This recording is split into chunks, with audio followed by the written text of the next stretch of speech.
おだすこっちもポテトです。今日もデータ分析やっていきたいなと思います。よろしくお願いいたします。今日はですね、ファンデルサルに100本今夏打ってみたやっていきたいなと思います。ということでですね、ファンデルサール来ましたよということでね、レジェンドのゴールキーパーですから、個人的にはだいぶ嬉しいわけなんですけども、このゴールキーパーにですね、今夏100本打ってみましょうよというところですね。2026になってからは今夏検証まだやっておりませんよね。多分やってないと思うので、これをね、またやっていきたいなと思います。で、実際ですね、どう違うのか、今の環境ね、トップのゴールキーパーと比べていきながらどう変わっていくのか、こんなところをね、見ていければなと思います。バッチリやっていきましたんで、最後まで見ていってください。検証方法ですね。検証方法はゴールキックをカットして、それを取ってから、今夏で打っていくようなイメージになっていきます。ペナソトぐらいからかな。打っていくようなイメージですね。これでどう変わっていくのか、これを100本やってきましたよという形ですね。で、比べていく選手なんですけども、今回はファンデルサルと、あとブッフォンで比べていきたいなと思います。ブッフォンもね、能力がかなり高いですからね。今回ブッフォンご覧の通り、こんな感じの能力になっていますよという形です。センスとコラプシング98、リフレクティングが97という感じで、ちょっとね、バランスよくちょっとずつ育てていってるような感じになってます。で、ファンデルサルもバランスよく育ててこんな感じになってます。96、95、99みたいな感じになってますね。能力だけ見るとね、ブッフォンより若干劣ってる部分はあるんですけども、身長がプラス5センチですからね、197センチですかね、これで。なので、かなり止めてくれるのかな、そんな期待もしているという形です。といって、ブッフォンもですね、言うて別に身長低くはない、192センチありますからね、192でクソでかい。実際ね、この前コハロンさんと会いました。コハロンさんも192センチだそうです。コハロンさんと同じ回。ブッフォンは今コハロンさんと同じ身長になってるという形になってますけども、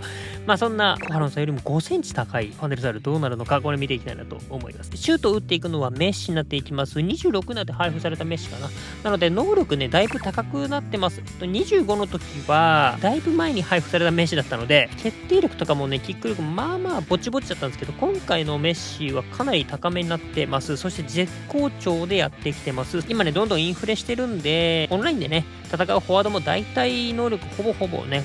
90後半とかなっていきますから、そういった意味ではこれぐらいね、しっかり上がったメッシの方が良いかなというところですね。なので25の時のメッシよりだいぶね、決定力が高い状態になっているというのを踏まえた上で見ていただけたらなと思います。で、ゴールキーパー側のね、調子は普通となっておりますよということでやっていきましょう。さあ、行くぞ！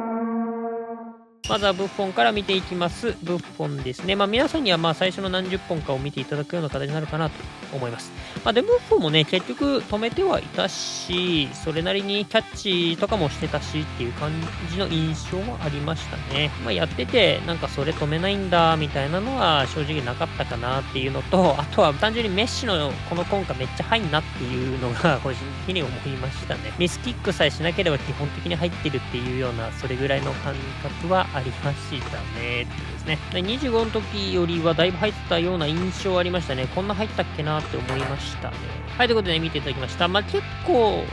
止めてはいたけど、決めてはいたというか、キックミスしなければ決めてる、そんな印象ありましたね。はい、ということで、ファンデルサール見ていきましょう。ファンデルサールね、197センチですからね。でも止めてたかな。なんかちょっとこっちはブッフォンよりは、伸びてるな、みたいな感覚はちょっとありましたかね。印象ですかね。そういった印象はありました。ただめちゃめちゃ止めてたかと言われると、って感じですけどね。ファンデルサールもね、現役の時はもう、そんなにめちゃめちゃ印象に残ってるわけじゃないんですけど、僕もね、多分ちっちゃかったんであれなんですけど。はい、ということで見ていただきました。ということで、止めてはいたけど、どうだろうな、ブッフォンとそんな違ったかなって感じしてます。はい、というところで、一旦結果見ていきましょう。こうなりました。ドン。はい、というところで、上がブッフォン、下がファンデルサールになってます。で、セーブ率見ていきましょう。5% の差が出ました。100本中の5本なんで微妙なラインですね。違うといえば違うけど、また100本やったらちょっと変わるかもしれない。そんな印象があるというところですね。キャッチ率に関してはそんな変わんなかったですね。どっちも。ミスキックは逃さない、そんな感じですかね。で、ゴールに関しても、5% の差が出ていると。ファンデルサル 66% になっていきました。2025の時はね、今夏検証って、60% 前後ですかね。50% 台から60% 80% 前後みたいなところで、よく攻めやってた印象はあるんですけど、やっぱりメッシが多分ね、かなり能力が上がったのかな、かなり入りやすくなったんだろうなっていう印象はあります。めちゃめちゃ止めてたって感じではないですけどね、3割ぐらいか、3本に1本ぐらいは止めてるかとか考えると、確かに強いな。あの状況は明らかにキッカーの方が有利ですからね。そんなところですかね。じゃあ実際、これで数字だけ見ててもね、しょうがないんで、じゃあ実際本当に変わるのかみたいなところをね、目で見てわかるように形でやっていきたいなと思います。まずはこのシーンですね。はい。どっちもね、弾いたシーンにはなっていきます。結構いいセーブできてますよね。で、そんなところなんですが、見ていくと、はい。この辺がかなこの辺かな止めたところ。で、ボールのね、影のところを見ていきたいなと思うんですけど、ゴールポストのところにね、ちょっと合わせてライン引いてみました。こんな感じですね。で、ラインとこの影の位置ですね。を見ていくと、どうですかね。どっちもいいコース止めてるかな。どっちかって言ったらファンデルサル若干遠いシュートを止めてんのかもしんないかな。ほんとそれぐらいのレベルではあるので、もしかしたらポテンシャルとしては、ファンデルサルの方がもしかしたら遠くまで届いてるのかもしれませんねというのが一つ。あとリプレイの画面で見ていきたいなと思うんですけど、はい、このシーンですね。こう見ていくとですね、こう見るとどうですかね。同じぐらいといえば同じぐらいなのかなって感じもしますよね。割と似てる位置であれば、そんなに変わんないのかなって感じはしています。ただ、ファンデルサラの方が攻撃的ゴールキーパーなんで、ポジショニングがちょっと前なんですよね。なので、その分ね、ファンデルサラの方が強い、前にいる方がね、シュートコースは切れるので、その分ね、若干コースは切れてるのかもしれませんね。で、もう一個ですね。これはですね、最初からちょっとブッフォンの方がポジショニングがちょっとこっち側に寄ってるんで、ちょっと見ていくと、はい。こう見るとね、ブッフォンの方が飛んでるようにも見えるんですが、ポジショニングちょっと合わせてみました。そうですね。ちょっとね、ブッフォンをこっち側にずらしてですね、この芝生のこの真ん中のラインがわかるかな。この真ん中のラインにちょっとね、できるだけ合わせてみました。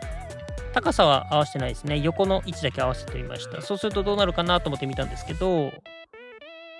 はい。こう見るとね、確かに若干ね、いわゆる5センチ、もうちょっとあるかもしれない。この画面で見ちゃうとね、ファンデルサルの方が、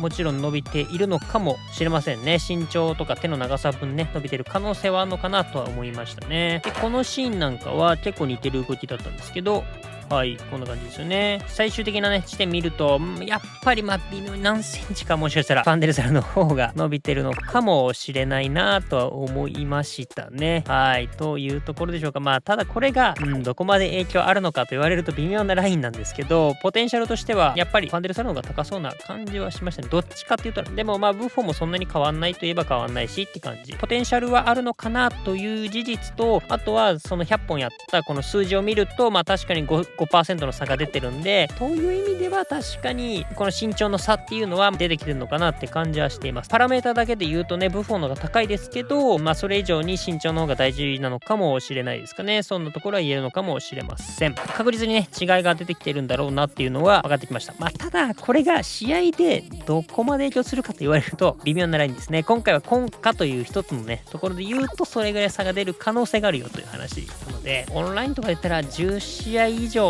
やって1本とか2本とかの差が出る可能性があるみたいな、そんぐらいのレベルなんじゃないかなとは思いましたね。いずれにしてもですね、ファンデルサルの方がめちゃめちゃ止めるってわけでもなければ、ブッフォンの方がめちゃめちゃ止めるってわけでもないっていうね、感じになってくるかなと思いますね。正直ほんとどんぐりの背比べぐらいの感じなんじゃないかな。微妙なラインだと思いましたね。なのでシンプルにですね、攻撃的ゴールキーパーがいいかとか、なんだかんだファンデルサルは攻撃的ゴールキーパーでパス数値もね、それなりに良かったりするんで、バランスは良かったりするんで、いろんな総合値、いろんなところをね、見て、総合的に見てね、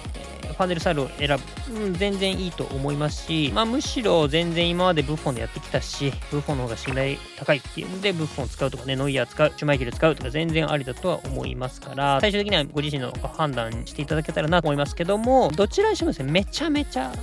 とんでもなくどっちの方がっていうことではなさそうだなとは思いましたね。今回の結果だけで言うとね。はい、というところでしょうか。いかがだったでしょうか。ちょっとでも皆さんの参考になったでしょうかね。これを見て皆さんどういうキーパーを使いますかね。課金をね、できるだけ抑えたいって人は、トップレベルのゴールキーパーがいれば別に無理してファンデルサルを引く必要もないとも言えるかなとは思いますから、その辺をね、ぜひガチャの参考にもしてみてください。なんか個人的にはですね、最近は攻撃ゴールキーパーの方がなんか使いやすいなとはちょっと思ってたりはしますかね。なので本当になんかシュマイケルとかあんま使わなくなっちゃいましたね。ずっとモイヤーとか使ってサブにも攻撃ゴールキーパーとか置いたりしちゃってることが多いな。皆さんの起用法とかもね、あったらぜひコメントで教えてください。ということで今日の動画ね、これで終わりたいなと思います。この動画良かった、参考になって面白かったなと思った方ですね、高評価、チャンネル登録をしていただいて、ハイプとかね、あとは僕のセービングのね、動画もね、見ながら、どうですか？こう見ると意外にポテトもいいセービングしてたでしょその辺も感想あったらぜひコメントで教えてください。ということで今日の動画これで終わりたいなと思います。また次回の動画でお会いしましょう。バイバイ。